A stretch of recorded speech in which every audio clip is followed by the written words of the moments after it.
मी आता भिडे मॅडमशी भेट घेतली. थोडा वेळ चर्चा तिथं झाली.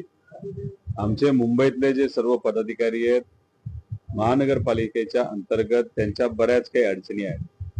प्रामुख्याने हॉस्पिटलच्या बऱ्याच ठिकाणी सेवा दिली जात नाही आणि मग या बाबतीत आम्ही त्यांना सांगितलं होतं की आमचे पदाधिकारी व त्या विभागाच्या त्या हॉस्पिटलचे कुठं गटरचा विषय आहे, कुठे रस्त्याचा विषय आहे, कुठं प्लेग्राऊंडचा विषय आहे, अशा पद्धतीने तुम्ही बैठका लावा अशी त्यांना मी विनंती केली होती. त्यांना भेटून मी वेळ घेतलेली आहे. सप्टेंबर महिन्यामध्ये आम्हाला ती वेळ मिळणार आहे.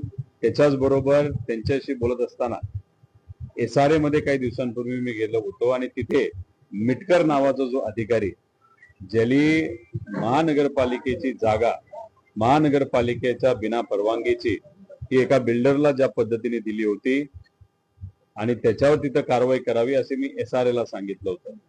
आणि हा विषय काही प्रमाणात महानगरपालिकेच्या पण संलग्न असल्यामुळे ती चर्चा मी मॅडमशी करण्यासाठी गेलो होतो.